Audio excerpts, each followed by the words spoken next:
While the world is focused on conflicts in the Middle East, another war has quietly escalated, right next to India. Over the past few weeks, tensions between Pakistan and Afghanistan have turned into something much more serious. Airstrikes, cross-border clashes, and now a major escalation.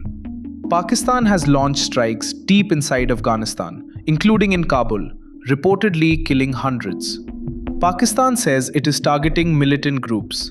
Afghanistan says civilians are dying. And what we are looking at is no longer just tension. It's the early shape of an open conflict.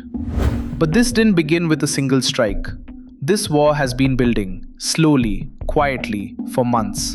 At the center of it is a group called the Tehrik-i-Taliban Pakistan, or the TTP, a militant organization that operates against the Pakistani state. Pakistan claims these groups are being sheltered across the border in Afghanistan. Afghanistan denies this. And in between these claims, violence has been escalating. Border skirmishes, retaliatory strikes, and now full-scale air operations. This isn't a sudden war. It's a slow conflict that just became visible. What makes this situation different is the kind of war this is becoming. This is not a conventional war between two clearly defined armies. There are no clear front lines, no predictable escalation ladder. Instead, it's fragmented. Militant groups, state forces, civilians, all overlapping in the same space, which makes it unstable and, more importantly, harder to contain. And that brings us to the real question: where does India fit into this? At first glance, it may seem like it doesn't. India is not part of this conflict. There are no direct military involvements. But geopolitics doesn't work in isolation. It works in chains. And this is where the risks begin to appear. First, security. The region between Afghanistan and Pakistan has long been a hub for militant networks.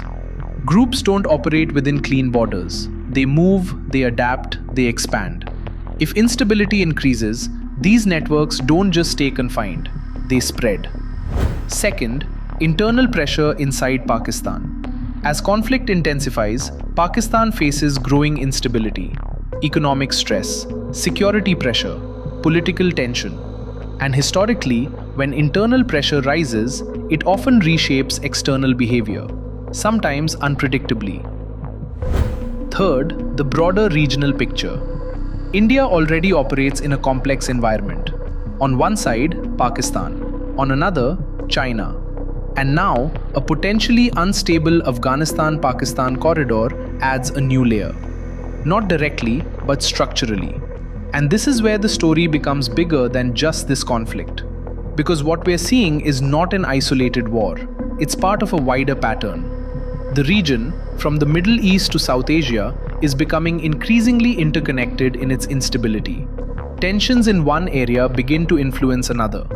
Conflicts don't stay contained, they overlap. Which means the real question is not whether India will be directly involved. It's whether it can remain completely unaffected. Because in modern geopolitics, distance doesn't guarantee safety, and proximity doesn't always look obvious. So while this war may not dominate global headlines, its consequences might travel much further than expected. Because this isn't just a conflict between two countries, it's a signal that the region is shifting. And once that shift begins, it rarely stays in one place. The question now isn't whether this conflict will continue, it's how far it spreads.